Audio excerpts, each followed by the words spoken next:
Ladies and gentlemen, good evening and welcome. Welcome to what I think is a first for the Institute of Brewing and Distilling. My name is Ian Jones. I'm your host for the evening. I am head brewer at Charles Wells, so you could call me a minister without portfolio, and hence I am also AKA the Wandering Brewer. I am going to introduce you to our panelists just now. We're going to talk for about an hour, and hopefully we're going to get a lot of interaction with you. Questions and answers. If you do ask a question, please tell us who you are, where you are from, and who you'd like to give the question to. I will remind you of that because you will all forget, because you probably had as much to drink as I have. Cheers. Right, let me first of all introduce our esteemed panelists over here. First of all, on my left, I asked these gentlemen how they'd like to be introduced, and Charlie said, Charlie, who asked it to be kept brief, which of course meant to me I can introduce him how the hell I like. So what I'd like to do is actually introduce Charlie, as he first introduced himself to me in around 1998 in South Africa, when Charlie came to do a brewing training course for the good and the best of South African breweries. And Charlie stood up and said, you may not know me, my name is Professor Charles Bamforth. He said, but if you go to Amazon and look at C.W. Bamforth, you will find 3 books under that name. He said, I'm trying to do a very dodgy Wigan accent at this point in time. One is a study of brewing, he said. The second is the history of Wolverhampton Wanderers goalkeepers. And the third is a book of sexual positions. I wrote 2 of them. Charlie. That's true. It's a true story. If you go there now, you'll probably find a few more books. And some on of sexual them, positions. Mainly on sexual positions. Most people know Charlie. He is an esteemed friend of the Institute of Brewing and Distilling. He's a past president. He's the professor of brewing at the University of California, Davis, and he is a friend of all brewers and custodian of quality across the board. Ladies and gentlemen, Professor Charlie Bamforth.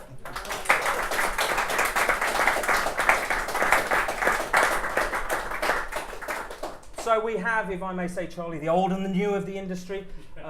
And we have Cosmo Sutherland here. Cosmo graduated with a master's degree from the second best brewing university in Britain, because Birmingham closed, if you remember. He's been... Nottingham, then. I'm older than I may look, or maybe I'm not. He's been brewing for the last 3 years with Beavertown, and he's the lead brewer there now. And I think it's fair to say Beavertown, we all know, is one of the leading hipster craft breweries in the UK. Quite right. Helping to revolutionise beer as we know it, part of the great craft trend that we have going. The people who bought you Lupaloid, Gamma Ray, 8-Ball Neck Oil, to name but a few. Ladies and gentlemen, Cosmo Sutherland.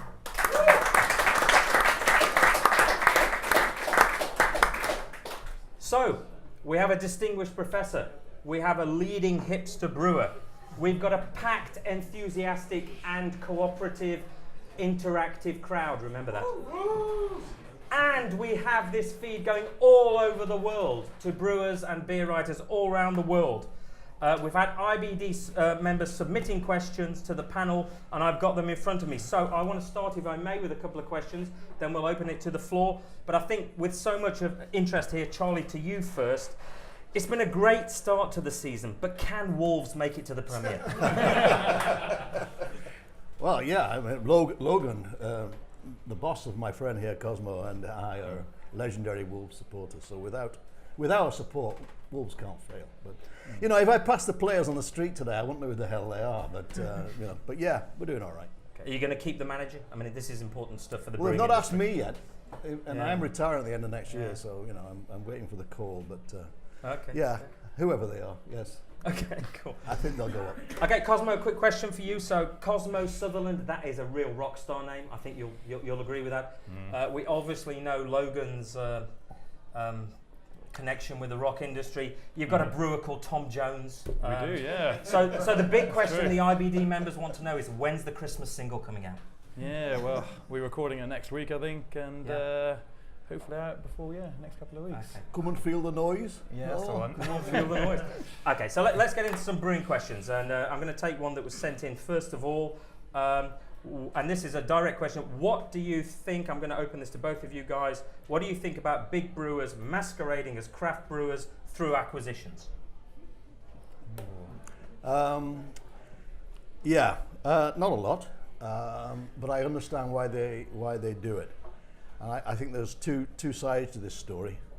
I can understand why the big guys want to acquire smaller brewers, and there's nothing new about this. I was very proud to be a member of Bass, and Ken Fairbrother's here as well. And of course, Bass grew by basically acquiring lots and lots of other breweries and got bigger and bigger that way. So there's nothing new on this. But when you own 60% of the world already? Well, yeah, I understand that. I think as long as they come clean. And the problem is, it is a two-sided story. And you know, there's many a beer drinker, a beer aficionado who says, well, you know, if they're a big brewing company, then whatever they make must automatically be shit. And that is just a silly point of view. The big brewing companies employ great brewers, and technically they can brew any beer they want. And I would argue that they will make some of these beers more consistently and more expertly than they've been brewed before. So I understand why they try to hide behind it, because many people say, well, they've lost their soul, we can't drink it anymore. And that's a rather silly argument.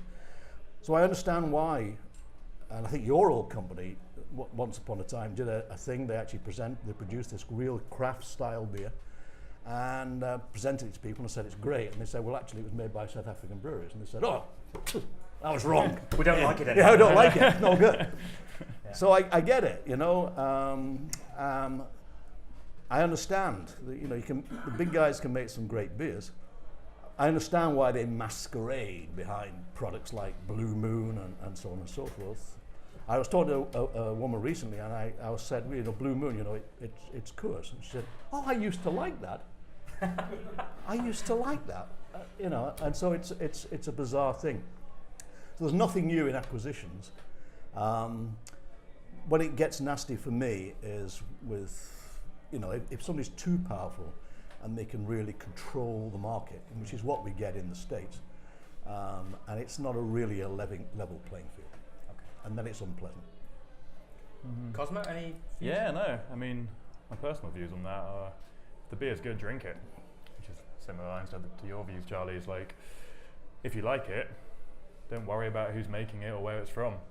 But at the same time, yeah, I don't like or trust subterfuge. So if it's a masquerade, and you're not too sure where it's coming from, you're trying to pretend you're something else, it's a bit misleading. You should just be proud of who you are and what you do, and if you happen to be the second or the biggest brewing company in the world or whatever, just admit it and say, yeah, that's what we are, these are the beers we do, we hope you enjoy them. Don't try and pretend you're something else and sneak into other markets or other sides of the industry by trying to pretend you're something else.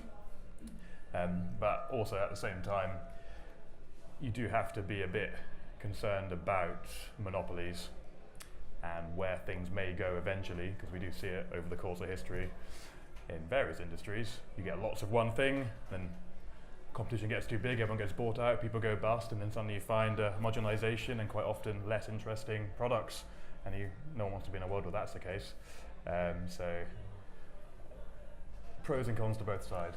You know, and I think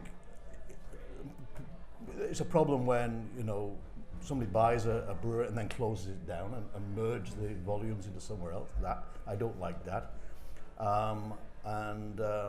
You know, there's an fair playing field when, you know, if you're a smaller brewer owned by a big guy and you get access to the corporate buying strategy and buying materials at competitive, you know, highly advantageous prices and all the technical support and all of those things. It's a problem area, and you know, transparency is all you can do. Yeah, you've got to think about how competitive the market is as well. If there's hundreds of breweries out there and all in the same position, they're all vying for the same taps, theoretically the best should win. But if they're all owned by two companies and they've got different pricing strategies and deciding which ones they want to push, you might find different beers getting out there than the ones you actually want to be drinking. Okay, interesting. Anybody want to build on that or ask a question on that or comment on that? I'm very happy to take comments. Yeah, okay, yeah. Mergers and acquisitions. No, hold on. Rule 1, mate. Come on, rule 1. Who are you? No, it's okay. Sorry. Yeah, someone should ask a brewing question. No, I just want the rule of asking questions is, who are you? Right, okay, what do you do? And who do you want to ask a question I'm to? a plant, I'm afraid. I'm Rob. I work for the IBD. You're allowed to. It's okay. We're all friends, Rob. Welcome. Mergers and acquisitions just going to be an inevitable part of being a brewer, I guess, now. And is that going to change? I mean, what impacts does that have on our job security, do you think, and on maybe how we should see roles within the industry? I would say it's an inevitability, and like I said, it's always gone on. And I think there's going to be more where not the big guys acquiring the small guys, but similar sized companies merging and getting bigger that way. I think that's going to happen, and it is inevitable. And the risk is there will be job losses and consolidation. Anheuser-Busch InBev are converting one of their major breweries in California into their craft brewery, where they can make very large quantities of some of these craft brews. But I'll tell you a story. Years ago, I remember that Anheuser-Busch bought Rolling Rock, and the people in Philadelphia or Pennsylvania said, "Oh, it's going to be rubbish now, isn't it?" But I don't think Rolling Rock was ever more consistent or ever better than it was then. And Rolling Rock is a brand that's well known for a very high level of dimethyl sulfide. That's why I'm back in England now. Dimethyl sulfide, okay, or DMS. And I said to the guy, Doug Mormon, who was a top technical guy, I said, "I know what you're going to do." He said, "What am I going to do?" I said, "You're going to lower the DMS week by week until it gets down to a sensible level." He said, "No, I'm going to learn how to brew a defect." And they learn how to brew it consistently every time.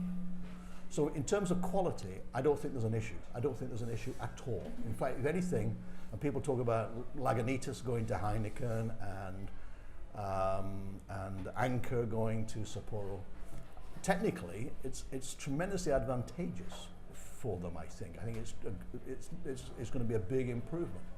But the issues come down to this matter of what is and what is not craft, and that is a very big topic. Right, and we're not going to go there tonight, okay? Because I think we've only got 2.5 hours left. All right. Cosmo, anything to add to that? Do you want to? Yeah, my only other short thoughts along those lines would be, you do have to remember, I feel, that if you're buying another brewery, it's a financial acquisition. You're doing it because you want to make money. If you just want to make those beers, you can just make those beers. You can taste them and go, it tastes like this, therefore put more caramel in, get these hops in, get as close to it as I can, and I can make that beer. So if you are going down the financial route, that is when the quality in terms of the technical aspect can be perfect. You've also got the concerns about cost cutting and how you are going to make it financially viable if it's not as viable as it was before, for example. So that would be my one concern is, you can be as consistent as you want, but if you're trying to make it turn more of a profit than it was before, you will be altering in a certain way, which could be positive or negative ultimately. People criticize people who sell to the big guys, and they say, well, that's a terrible, terrible thing to do. I mean, somebody comes along with a very large number of zeros on a check, you can understand why they do it. I do it. You can understand exactly. Can we cut that out in case Logan watches? And why not? What concerns me is people who are wanting to come into the brewing industry, have no idea about beer and brewing. They have no emotion, they have no loyalty to the brewing industry. They want to start breweries. They're no damn good at it, but they think, hey, 10 years down the line, I'm going to be able to sell for a large sum of money. And I think there are people who are coming into the brewing industry who are in that position. And that is something we need to be very wary of. Cool. Just a last little one on that, Charlie, is what about the recent purchase of a large stake in a rating beer site? What do we think of that? Is that sinister? Is that just downright devious, or is that something we just shouldn't worry about? No, I don't like that. But I don't like rating sites anyway. because again, automatically, if you're of a certain type of brewery, you're never going to get good ratings. No matter how good the beer is, you're never going to get good ratings. Why is that? Because people think the big guys are no damn good, Okay. And it's a ludicrous situation.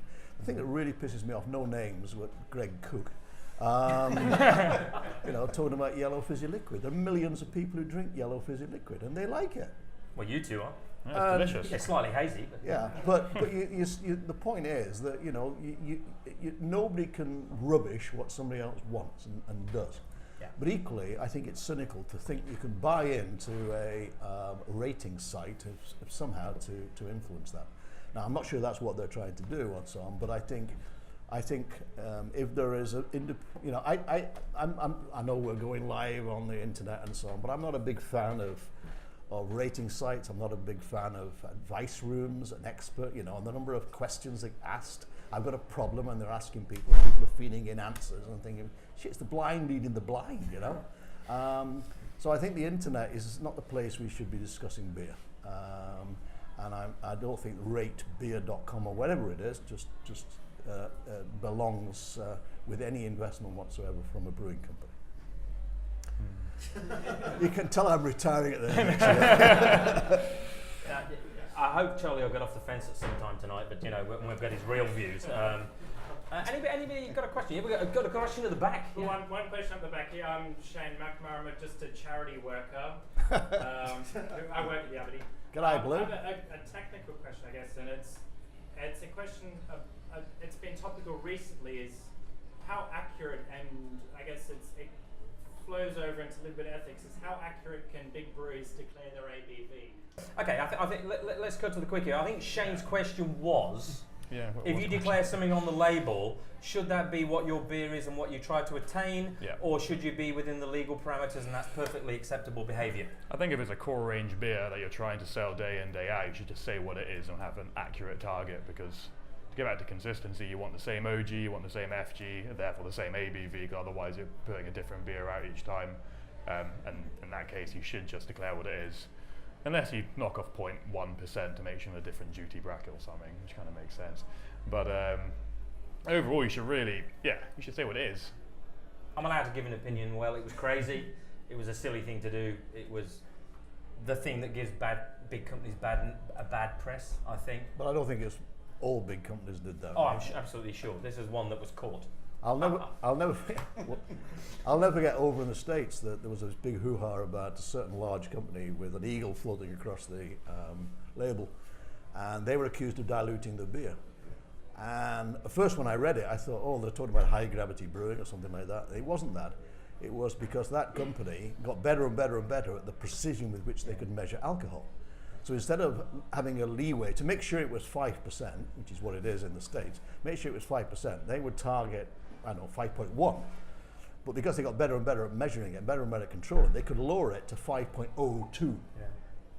And suddenly they're diluting the beer. They're still hitting the 5%, it's just that they're hitting it far more precisely, and they can do it. So, and that was diluting the beer. Well, maybe a technical brewer would have understood they could have lowered the OG in the brew house, but let's not go there. Because you could, couldn't you? Any questions from the floor at this stage? Yeah, sure. Perhaps Rule one, mate. Oh, goodness. My name is Chris. I'm with 5 Points Brewery in Hackney. Hiya, Chris. How are we doing? And You sound like you come from Hackney as well. Massachusetts. Yeah. Get Go out. for it, Chris. We're working on a fairly well-received, newish pale ale, but our head retention varies. We have good control of wheat in the brew house, very consistent. Small pack tends to have better head retention. Keg beer is where we vary, and there are oats in the product. Could you gentlemen both comment on whether the oats affect our head retention at all, or if there are transfer techniques or other considerations to keep it consistently attentive? Chris, great question, but I'm not sure there's anybody on the panel who really understands foam. Charlie, if you could give an answer in less than 3.5 years, I'd be grateful. When you say the problem is with the keg, do you mean as it's dispensed in the bar? Or do you mean measured in a laboratory? End customer is reporting inconsistent. All right. And I'm finding it when I drink. Have you checked their glasses? What? Have you checked their dispense systems? Have you checked everything that's happening? Because in my opinion, 98% of foam problems are in the bar and not in the brewery. Have you checked that? If we get a serious, consistent complaint, people do go out and investigate, clean glassware, lines and things. All right. So you're confident it's the beer, are you? Anyway, to cut to the quick, I think the oats is irrelevant. Complete bloody irrelevance, quite honestly. The wheat is definitely a foam positive. I think the oats, and people talk about beta-glucans and so on, or for you, beta-glucans. And that's just not relevant. So, it would be hard to say, I mean, without doing a full audit, but I am available. My hourly rate is 2 beers an hour. It's not, is it all the same yeast and so on and so on? Yeah, same yeast. Is it young yeast, old yeast? We don't let it get old. Define that. Generation 9 maximum. Oh, that's very good. I actually said that to somebody down in Cornwall once. I said, you need young yeast. He said, well, the last time we checked, we were at 4,627. I said, go for it. You'll be all right. It's a big question, but if I'm not going to exceed the time limit, I appreciate it. Screw up the oats and forget the oats. Yeah. Red herring. Okay. Cosmo, anything on foam? I mean, I think no Charlie idea. to me. Yeah, no, okay. Yeah. Looks pretty good to me, mate. He's A lacing little it bit over. here. Yeah, fine. No oats in here, but no wheat either. Fantastic. So there you go. Cosmo, a lot of young brewers in the room. I want to move on to a question from you. It's interesting how brewers come into the industry now. When I was a young brewer, and believe it or not, I was once upon a time. It was fairly standard. You did a course. You got on a graduate scheme. You joined a brewery. You did the masters at Heriot Watt and came in and learnt your brewing on the trade. What do you think? Is it best to, in this day of lots of small craft breweries, is it best to become a practical brewer and do some science afterwards and do some coursework and get some qualifications, or do what you did? What do you think? It's a tricky question. Well, I planted it beforehand, so I don't know. I know. Yeah, but Logan I didn't. Logan planted it. Brilliant. I didn't even think of that, Charlie. I'm not that mate. I mean, ultimately, you need a balance of both. You need to have the scientific expertise. Like, you need to know what you're doing. We also need the hands-on experience and the ability to just put in the blood, sweat, and tears. To be frank, of producing beer. But I have a manual brew house, so that's why I say that. That helps. Yeah, it's horrible. But yeah, at Beavertown, for example, what we do, if we're hiring people for a brewing position, we want some kind of scientific experience and also hands-on experience. So we want people who've got the IBD, general certificate minimum or more. We want people who've been to Heriot Watt, and we want people who've actually been in a brew house. If they've done just one of those things, there's definitely a room for them in a junior position or in the packaging team, so they can learn a bit more, get more hands-on experience before moving into the brewing side. But we'd never hire anyone with zero experience into a brewing position for that reason. Okay, so you wouldn't take anybody without experience, but you'd take somebody without qualifications? We would, but only in a more junior position. So that would be in the packaging team, for example, so they spend more of their time putting cans in boxes than anything else. Okay. But we'd give them a shot, helping out with cellaring, assisting on brews every couple of weeks, and depending on how they do with that, after a few months, they could easily progress over, and we'd pay for them to do the IBD because we want them to. So if you were going to get off the fence, what? No, I like it. It's really comfortable here. Just checking. Would you, if you were a young guy now and you wanted to get into brewing, would you go get a qualification, or would you go join a brewery, pack boxes, and learn your experience that way? 6 months to a year, just day-to-day grind at a brewery. Yep. And then with that knowledge, go to Heriot Watt and then do the course there, or do the IBD. Because I feel you get more out of those courses if you've already got some of the hands-on experience. I went straight to that with very little hands-on experience. I spent a couple of days volunteering at a brewery, but thinking, yeah, let's do this. And then went to the year at Heriot Watt. Whilst I'd have got on better there if I'd known more about the process day in, day out, which I would have learnt in a 6-month stint just hanging around a brewery. Charlie, do you have any experience of brewing training? Yeah, a little bit. What I say to the students is, I can tell you all the bloody anecdotes in the world, but you ain't going to learn. There's nothing in any book which will tell you what happens in a brewery and things that can go wrong and the crazy things that go wrong. So, and I remember Ken Grossman saying to me once, Charlie, you develop all these excellent academic minded, they know everything about brewing, but some of them are like deers in the headlights, you know. They get into a brewery and they're, oh my God, you know. So that's why we do urge as much practical experience as possible. We're very blessed. We've got a great brewery. We've got a great brewer who used to make hot rods. He's a very practical guy. But we also have extension classes, which I strongly recommend, in preference to other locations. But anyway, I'm just saying. But we have a lot of people come to those who have been in breweries, and they're great. They've got their hands-on experience, and they come to us and they go, aha, now I understand. Now I know why we have to do that. And it works either way. And some of the best people we've had have come from the breweries first, the grunt work in the breweries, and then have come to do the theory. And there's some argument for saying that's the better way around of things, in my opinion. One of the problems is you got people all over, you know, the States, globally, who they can't get away to do the theory, you know, and they can't just come to Davis for a week or 5 months or whatever it is. And so that's why I think distance learning is the way to go for the future. And that's why I think that what Jerry's doing with the Institute of Brewing and Distilling is very important. I think that, you know, and this discipline of learning and lifelong learning as well. And I think you know, because the IBD is a global organization, to actually be stressing these opportunities to educate brewers all over the world. And many of them will start in the practical side of things and want to build the knowledge on top of that. And I think that's a really exciting way forward. Yeah, I found when I was at Camden, it was amazing to me that a lot of the guys there had actually come into the brewery home brewing experience, yeah? Mm-hmm. So these guys actually knew how to make beer because they'd read books and they'd made beers, but they came from fine arts, they came from no qualifications, they came from science qualifications, but they all had a passion for beer. When you use a word like molecule and they go, oh shit. Well, no, it wasn't too bad because you actually had guys in there who had formal qualifications.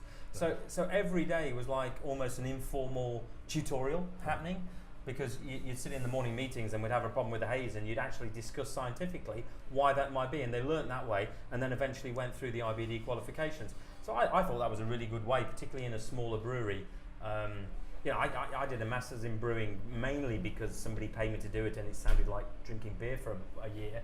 And I went into my first lectures and they were talking about this thing called wort and I had no clue what they were talking about, which was amazing. But so I quite like the practical, particularly in a smaller brewery, and then work your way through qualifications. I do think it's hugely important that you understand the science. Mm-hmm. Yeah, it is a bit of an art, I think, these days. But I think you've got to understand the science to be able to introduce the art into your products. So yeah, the IBD. Yeah, well, you know, because then when things happen that you've not come across before, you might be able to explain it and might be able to respond to it.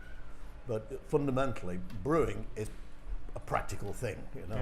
And so the skill is, and that's why we're very keen on internships and this sort of thing, because that's the way to learn, not sitting in your arse in a classroom. Cool. Any questions? Yeah. Calling a brewery one time, one of the issues I've seen lately since I've been site is going around to see some small brewers who've just taken on a qualified brewer from one of the universities purely as a token technical person. And that technical person gets not exposed to any experience at all, and what they say then is law. And the industry, I think, suffers because of this, and especially the small companies. I could tell you outside an example I won't tell you in this forum, I'll be soon. But one of the issues I see is that people come in and say, well, that complaint is due to this because of what I know. And they have no experience whatsoever. All they know is what they've been taught.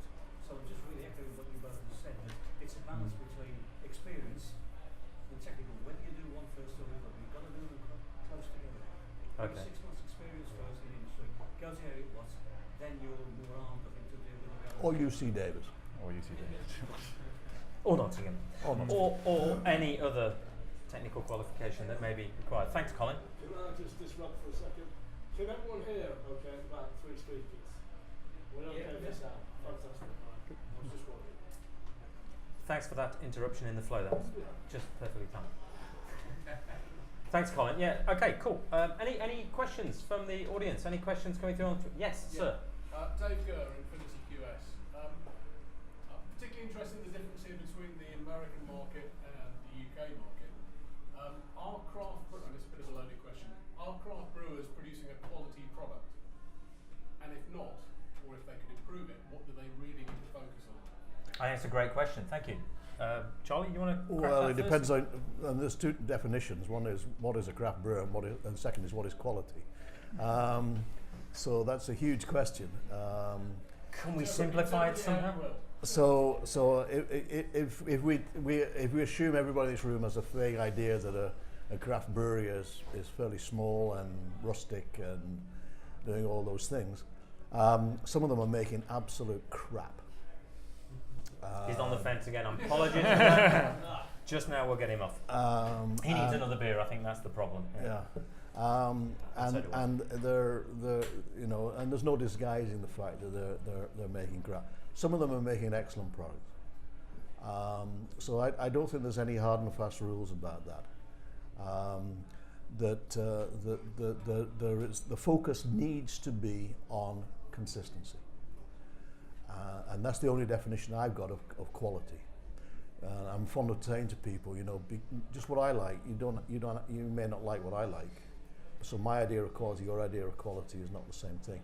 I think there are certain standards of what I think quality is, but these are sort of honed from being in the industry for nearly 40 years, and certain things that are handed down as being received wisdom, which is the beer should be bright, the beer should have a foam on it, the beer should be of consistent flavour, it shouldn't be stale, it should be drinkable, and it should be the same every time you encounter it. Now, you know, I've softened in my old age, and there's a lot of people drink cloudy beer. And if people are buying it and drinking it, you know, just because it's not what I was taught or indeed what I teach, who's to say that I haven't got the God-given right to say it's wrong? If people are buying it and drinking it, so be it. To me, I drink some of these products, present company accepted, this is not too bad. Thank you. But some of them I think, shit, what's that doing to my bowels, you know? And all I can think about is my bowels, you know? Please don't think about my bowels, but you get the drift. So I'm not sure if I'm answering the question or not, but to me, the answer is that no matter on what scale you brew, you should satisfy the customer's expectations. Yeah, maybe let's move it back to Cosmo here. We got. Is it 2,500 brewers in the UK now? I have no idea. I think it is something like that, isn't it? And growing. Quality. That's a lot. It's definitely an issue. I mean, I probably drink beers from about 5 breweries, and not for any reason. There's the ones I like, and it's not even like the super trendy ones. Anything. It's just these are the breweries who put out consistent, solid products that I enjoy to drink. Some in London, some in the rest of the UK, some from Europe. But at the end of the day, there's a lot of guys out there. Oh, thank you. It's great, this place. That's why we're talking for 3 hours. I know. Keep them coming. But at the end of the day, there's a lot of breweries out there, and therefore there's a lot of small ones, a lot of people don't have that much experience, and who are just maybe doing the best they can or doing what they want to do, what they like, but it's not necessarily a quality product. And it might taste great when they're doing it at the brewery, but when they've sent it the other side of the country and it's been drunk a month later because of the distribution channels, it could be pretty horrible. So yeah, I think quality is key, and a lot of the breweries I like, from what I know, are tight on that. I mean, we invested in a lab for a reason, because for the first couple of years when we were around, we're sending stuff away to an outside lab, which is very expensive, and it takes a week to come back, and by that time we've already released the beer, and then you find out, oh, that's not the ABV we thought it was.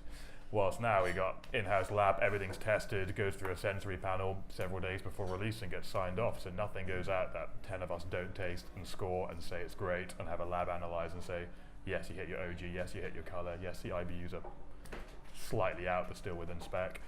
And you've got to do that if you want people to continue buying your product, I think. I think the other thing about, I wish the so-called craft area would learn is you don't have to keep going to extremes. You know, wine guys, they celebrate the grape, and that's it. They celebrate the grape. They don't even care about the yeast and so on. Brewers have got at least 4 raw materials. Okay, so why do they have to go to deer semen, you know, in New Zealand, or you know, various other wacky ingredients? It's all about, hey, notice me. Well, the way I want to notice a brewer is if they make good beer, really good beer. And it's only if they can make what I would consider to be tried and trusted beers that I, you know, think, well, they're capable. And then they perhaps can push the boat out a little bit. But as everybody's trying to go extreme, whether it's alcohol or whether it's spices and fruits, you know, I've said this before. You know, I up in the north of California, I had a chili beer. I mean, I love Indian food. I'm legendary. I'm noted. I've had 4 Indian meals in 4 days since I come back to. But I've never had anything remotely as fiery as this chili beer in Arcata, California. You know, I mean, undrinkable. And I think it's reached the stage where people are saying, "Have you finished one of those?" You know, and it's like, you know, Vindaloo back in the day. Oh, I can eat Vindaloo. You know, why would you do that? You know, can't enjoy it. So the brewing industry, he wanted to push out. Bring it in, celebrate the raw materials, celebrate excellence, celebrate, you know, the pairing with food, celebrate the health benefits and all of these things. This, I think, is what the brewing industry needs to do. And, you know, yeah, you don't want us to get onto the subject of wine, but that's how we fend off the wine guys who are winning the battle in many countries in Europe. Yeah, there's definitely a lot of focus on hype these days, and hype comes from being noticed, and you get noticed by doing crazy shit. I was going to make that point because I understand what you're saying, but it's almost like some of the beer geeks, you know, and we've got to understand there's a broad spectrum of people who drink beer. Oh yeah, yeah, I get that. There are people who like Budweiser. I mean, you know, we can't argue with that. But there are people who just want to try the wackiest, and they're going to say, "I love it, whatever you think about it." And there are some brewers who are so small they can just do that. But It's sorry, education. Cosmo, It's education. No, I was just saying, yeah, similar to what you're saying, like, you can't just focus on that and putting out crazy stuff all the time. That never lasts. Hype passes. That's the whole definition of hype. It comes and goes. That might not be the definition, but it could be. So if you just focus on that after 5 years or less, you'll be forgotten. Well, so what you've got to do is put out quality beers. If you want to do a few crazy things on the side, I mean, we play around with fruit and high ABVs and stuff for specials every couple of months. But at the end of the day, we've got a core range of beers, and that's like 95% of what we do or something, you know. And that's what sells. That's what people like. That's not just drunk by beer geeks. That's on draft in pubs all over the country, and it's just what people want to have after work. A pint of an IPA. But I feel that there's a vast audience out there who are not beer geeks, but they need to be drinking beer. And we've talked about educating brewers, but we need to be educating customers. They need to understand beer. You know, you go out there and say to people, what's beer made out of? And many people say, hops. And they have no idea. And you say, well, what about malt? And they go, what's malt? You know, and so there is this huge education job that needs to be done, and showing people about, you know, beer is the sublime accompaniment to more foods than wine is, and these sorts of things. You know, the Beer and Cider Academy is one such organisation that's seeking to do that. But we need to keep the beer geeks on board, but we need to be educating the masses, and celebrate beer for what it is, the best alcoholic drink. Yeah, for what it's worth, I had a chat with the guys earlier, and if you look at the guys who've done very well in London, and probably all over the country, to me they had a few things going for them. One was timing, they got the right timing. The second was they employed expertise, so they actually employed brewers who had qualifications and knew how to make beer.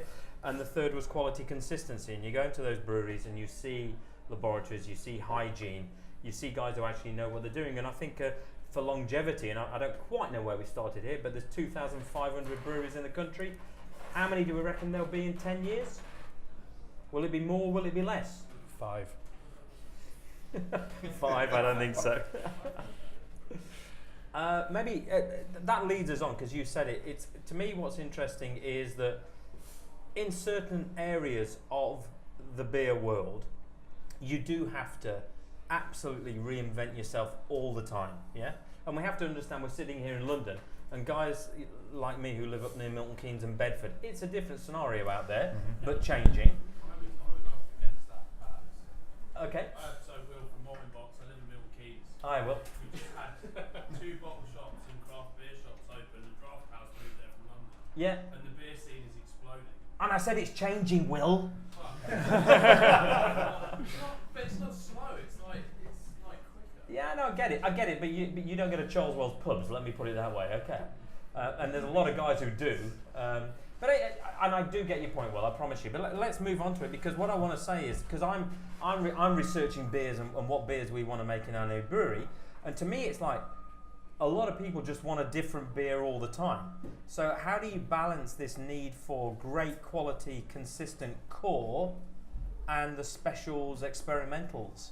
And is your core just going to have to move all the time? I'll tell you a story. When I was at Camden, we were told you've got to change the pale ale, and we changed the pale ale. We changed the hop grist totally. It cost us 22% more to make the beer, but we were told you've got to change the hop grist. We changed it. We didn't change the name. We didn't change the label. We did nothing. We just changed the beer. And everyone went, yeah, that's cool. Yeah, different world. Should have just changed your label and it would have sold more. How do you deal with that at Beavertown? What's your view on that, Cosmo? Well, we have 2 kits. That's the easiest way. So we've got the big kit, and that does all the core range stuff. Then we've got a pilot kit, 800 litre batches, and that can do specials. But yeah, ultimately, you've got to build everything off your core range, as far as I'm concerned. I mean, there are plenty of breweries out there, people like Cloudwater and the Colonel, who don't have a core range and just do different pale ale every day of the week based on what hops and what they've got and call it that, and they seem to be doing fine. But for us, like, we've got a core range of I think 6 beers, maybe 5, can't remember, but that's what allows us to do all the crazy stuff on our small kit and occasionally on the big kit. Like if we're doing Gamma Ray and Neckel 85% of the time, everyone's buying it, they got permanent tap lines all over the country. That means that every 2 weeks we can fit in a brewer, do something that is quite expensive. We throw user into beers and things, and it's not necessarily something that's financially viable, but we can do something fun and interesting and different that people like, and not make money on it, but it doesn't matter because the rest of the time we've got beers going out that people are buying, we've got a steady margin, and it keeps us going. But how long do you think your cores can stay your cores without moving? Ooh, hopefully long enough. Is that a metric or imperial long enough? A bit of both. Well, we have refreshed them before, I suppose. That'd be the sensitive way of phrasing it. Yeah. But that has come down to things like hop harvests and whatnot. Like, you find this year's X variety is suddenly like, that's not quite what we want in this beer, and it's giving it a different flavour compared to what we wanted before. Okay, we'll put something else in, we'll mix up the dry hop, we'll bump it up a little bit and keep it fresh. So yeah, we've done that a few times, and people still like the beers and they keep drinking them. And I suppose branding also comes into it as well. We've done the cans again recently. A few of the cans have changed artwork, and they're still selling. So I don't know if that's because of the can change, or they wouldn't have kept selling if we hadn't changed them. But the marketeers will scientifically be able to tell you why that is. I don't listen to them, but they probably did say that. Mr. Chairman, this is a strange request. I know we're going live, but can we take a 2-minute recess, please? Do you know what, Charlie? I think you can. Yeah. And I think we can carry on chatting. You carry on chatting. Because there's a whole audience in Nigeria and Papua New Guinea and Australia who will be, absolutely, devastated to think that you're gonna stop that. Yeah. Anybody got any questions? Any builds on what we've discussed so far? Yeah, at the back. Andrew, improve my numbers. A daft question. We're discussing about quality. How much do you think the fact that we spend so much time talking about large breweries and large productions has affected quality? We don't really talk about small fixes for the small guys. I mean, we listen to speaking of 2,500 breweries. they're not 50-barrel breweries. They're realistically speaking more 10-barrel breweries. It's smaller. They can't afford a lab. In fact, they can probably barely afford it themselves. We've kind of admitted to have them as part of discussion, quality control. Yet we're now blaming them. How much do you think of that is our fault, or how do we get quality control in the smaller places without having a dedicated lab? Yeah, cool. Sorry, was it Andrew? Yeah. Apologies, Andrew. Andrew brewed my numbers. Good question. Is that a question for me? Yeah, well, Charlie, what? Alluded towards Bamforth. Charlie's no longer sitting on the fence. He's sitting somewhere else. So we'll go to Cosmo. I got a view. If you. No, that's a really valid point. Like, you can't really go around shouting, "Oh, you need to do better quality control" to people who haven't got the facilities. But at the same time, there are various small labs out there who specifically cater towards breweries these days. And for me, like, we've used one pretty much since the start, I think.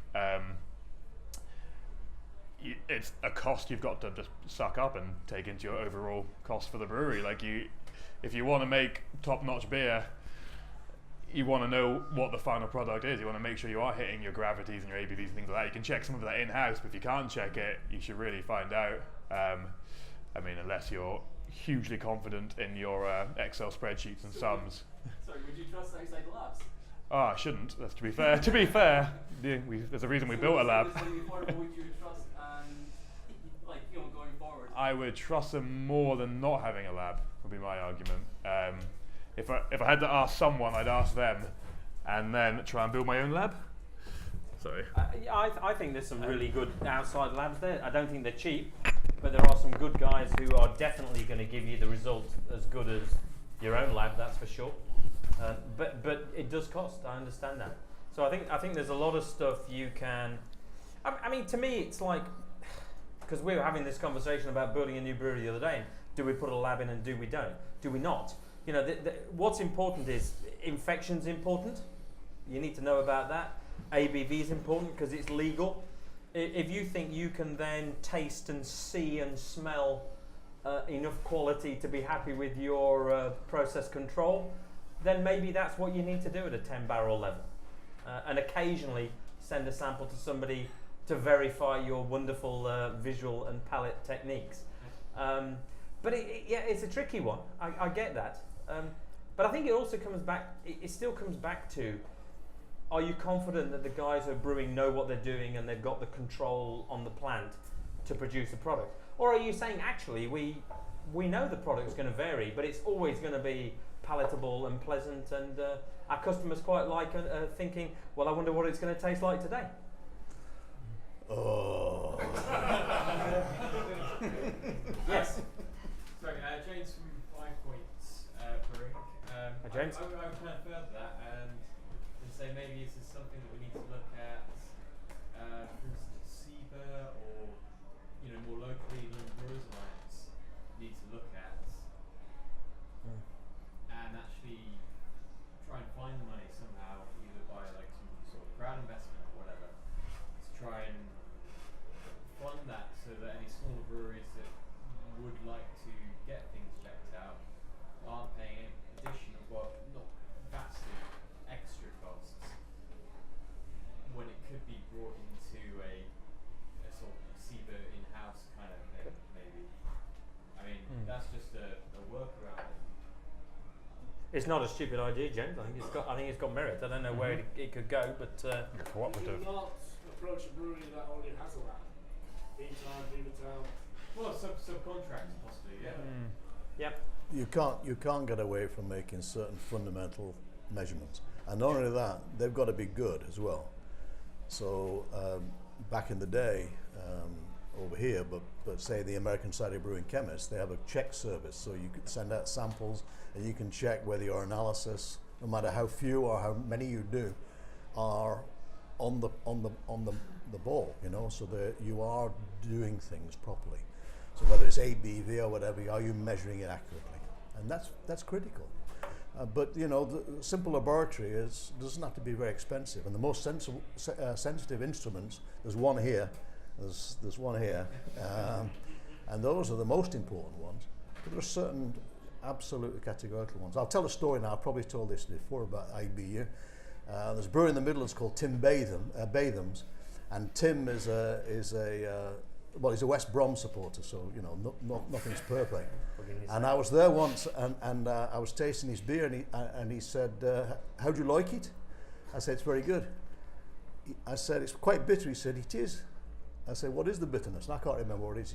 He said, "I don't know, 35, something like that. I don't know." And I said, "Last time we measured it," he said, "was 35." I said, "When did you last measure it?" He said, 1946.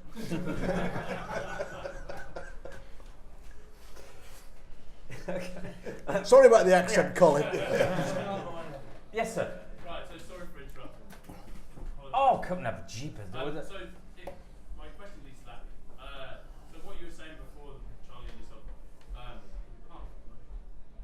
people shouldn't muck about too much with beer and they should stick to the 4 main ingredients. And then you went on to say about how to bring drinkers that currently don't drink beer into drinking beer. I organised a Camera Festival about 4 weeks ago, and the most popular drinks of trying to convert people away from either drinking Prosecco or some cider and some perry was to get them to move towards other beers. The 2 most notable ones that we nearly sold out of within a night were the chocolate orange stout and the blueberry and hibiscus wheat beer. So from that sort of output, how would you suggest you could do that without putting either oranges in it or hibiscus and Educate them. Well, hold on. Let's go back one second, because I think is it just consumers? Well, no. Personally, I think you made a bit of a leap of faith of what we were saying here. I don't think I don't think we would say don't experiment and don't try and bring other consumers in. And if hibiscus and wheat beer becomes a fantastic beer, then why not? Is my own personal view. And I'm going to let Cosmo talk before the godfather of beer comes back. If we're talking about switching people's taste preferences away from other beverages into beer, you got to first consider A, they've probably tried beer before, that's the reason they don't like it, and then B, consider what they do like and what the flavour profile is of that drink and how you can recreate that with beer. So if they do like Prosecco and white wines and things like that, give them a lambic. Give them something else acidic, slightly tart, aromatic. I think one of the most successful beers I've had switching people into it, people have said to me, "I don't like beer, I don't drink beer, blah blah blah." I say, drink this and give them something like a Flanders Red, like a Rodenbach or Duchesse de Bourgogne, and it's so different and so surprising that they go, "Well, that's not beer," and you go, "Well, no, it is. That's what is beer, you tell me," and that's what gets them interested. So you don't necessarily have to start throwing all sorts of different ingredients in, but then again, traditional lambic brewers obviously use cherries and whatnot for centuries. But I think it's just a case of showing them a different flavour profile other than just a pale ale or an IPA or something that they will have encountered before, and okay, they've written it off, possibly slightly biased or whatever, but to get them back into it, to show them what else it can be, and then you can ease them into other styles. Yeah. Charlie? Well, I've nothing really to add.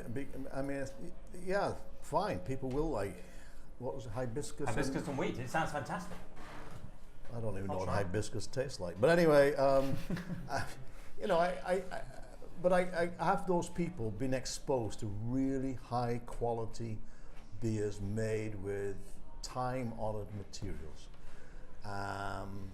and whenever I do beer tastings and food dinners and so on and so forth, there's a lot of people there, "Oh, I don't like beer," and then you talk to them about it, you introduce them to it. Have you noticed this characteristic and this characteristic and so on? And suddenly they're brought around, and I think it is, comes back to this educating people about the opportunities and the possibilities that are there with beer.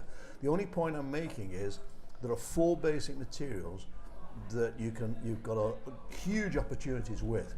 Not saying you shouldn't go to other things as well, and there are other materials that have been used as adjuncts for a very long time, very, very successfully, and that's okay too.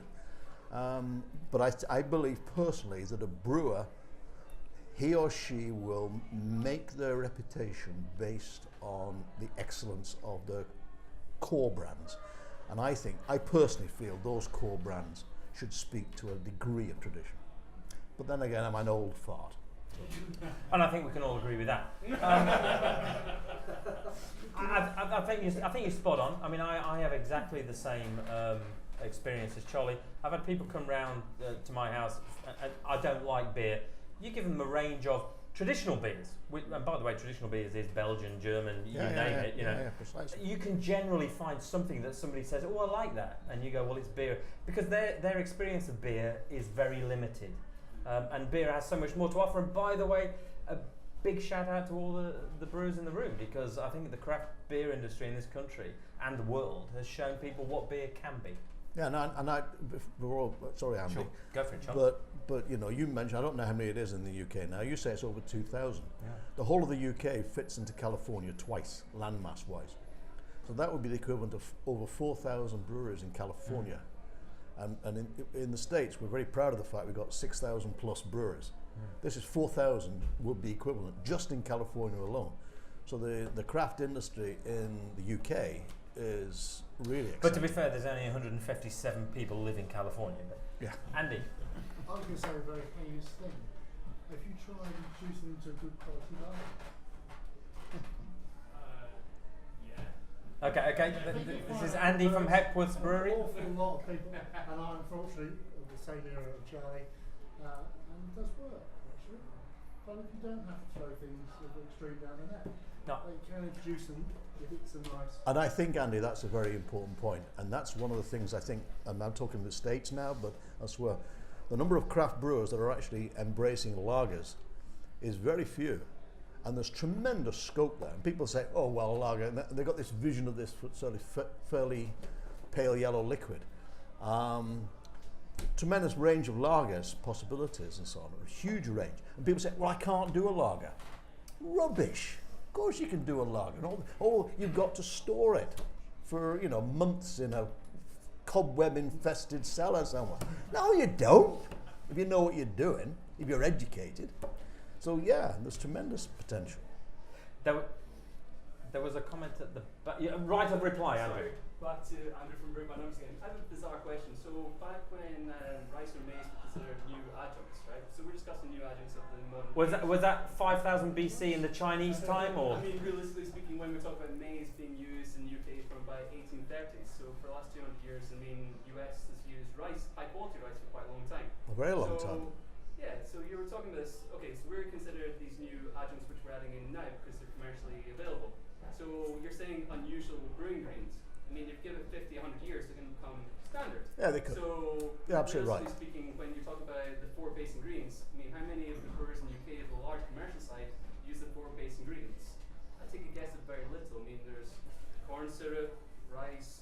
I mean, realistically speaking, most of it bulk it out, and we have done for hundreds of years. Yeah. So, Andrew, you've got no argument from over here. I think that's absolutely right. There's probably 5 ingredients, and adjuncts are exactly the Free Mash Done Act and yeah. so on, and Gladstone and all that. I'm fully aware of all that. I'm using the 4 ingredients as really, you know, traditional materials. And yeah, rice is traditional by now, been used for over 100 years and so on. But it's, you know, with the best will in the world, bull gonads is not traditional. But we're not talking about bull gonads. So realistically, we're talking about fruit which has been used for a couple hundred years, and we're also talking about other adjuncts. I mean, we're doing a very almost Reinheitsgebot, which didn't actually even have any effect. I mean, you're kind of narrowing yourself into a pigeonhole here. Andrew, there are many people in this room who totally agree with your point of view, and my apologies to the gentleman over here, because we're going to have to close it now. As fantastic as this has been, we're going to have to finish with just a couple of quick questions. Sorry? 2 quick questions. Well, I've got 2 quick questions, so you're telling me we've got more. In which case, I'll go to this gentleman. Yeah. This is, sorry, I'm Benjamin from Dynamo Brews in Copenhagen. Just following on from your suggestion of just offering people a simple lager. I've done some contract brewing in Copenhagen, and I've tried to kind of stick to what I consider the classics growing up in the UK. I've really enjoyed amber ale and brown ales. It's something that isn't really brewed over there. In Denmark, it's a lot of things that are brewed are very heavily kind of American inspired, very kind of extreme. To what extent do you guys think that these extreme beers, and by that I mean in the last 10 years, like heavily hopped, higher ABVs and that sort of thing, to what extent is that just like a confusion to the consumers?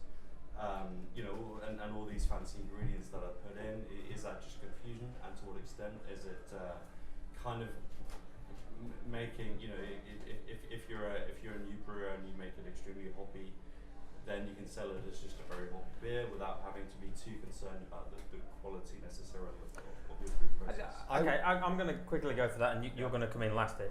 I think, you know, I think beer is. I love what's going on because I think yeah, there are 4 main ingredients, but I've no issue with people trying other ingredients, and I've no problem with experimentation. And you know what will come out is what people like, and I think it will come down to consistency of product and drinkability at the end of the day. Because people used to eat Vindaloo because they said, "Gosh, look how hard I am." But you know, are you going to do that the rest of your life? Probably not. I reckon you're a person to also react to that one. Well, yeah. I'm going to go for really crazy ingredients. I don't think you're going to ostracize anyone if you're concerned about how the public interacts. End of the day, someone's going to walk in the pub, they'll see the triple cardamom and bullfinch stout or whatever it is. And they're going to say... the next one, is it? It's in tank just now. And they're going to go, don't know what that is, and have another one. Whilst the people who will try it are the beer geeks who want to prove themselves on the show, yeah, I'm going to try some really weird stuff. So at the end of the day, it's not going to sell that well, it's not going to move that well, and if it's 1,000 IBU, but occasionally you're going to get something that's going to become a new trend that's going to stay, and that's why experimentation works. Experimentation works, but it's got to be consistent every time. So his bullfinches have got to be quality control. well bred. Well bred, and the same every time. Because if you have your bullfinch beer this day and it tastes like some chaffinch the next, you got to pour. RSP beer all over you. Okay, no, we're going to have to call it a day there. Thank you so much. I'm just going to ask 2 last quick questions which have come in from the IBD members during. I've got a feed down here live. And the first one is for you, Cosmo, is where's the new brewery and how big is it? It's absolutely tiny, and it's in central London. That's not true. It's it's enormous, and it's going to be somewhere in North London, but we still haven't decided. We haven't got a brew kit supplier yet. We haven't got a site yet, so it's quite hard to answer that. But I can tell you it's probably going to be 8 to 10 times larger than the current site, and it should hopefully be within London. Cool, fantastic, and all the very best luck for that. Thank you, Charlie. You are retiring soon. Who is the new professor of brewing at UC Davis? No idea. If anybody's interested, if you've got a PhD and you've got an academic presence and also been in the industry, I'm out of it. then you stand a chance.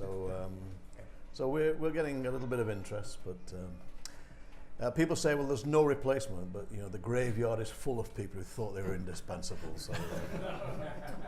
So spread the word around. So. Okay, ladies and gentlemen, that is the end of the evening. Thank you very much for your interaction tonight, and can you give a big hand for Cosmo and Charlie?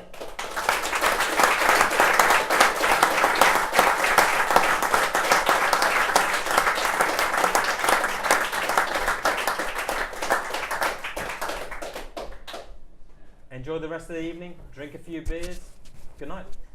And finally, just a big thanks for Ian. Yep. My pleasure.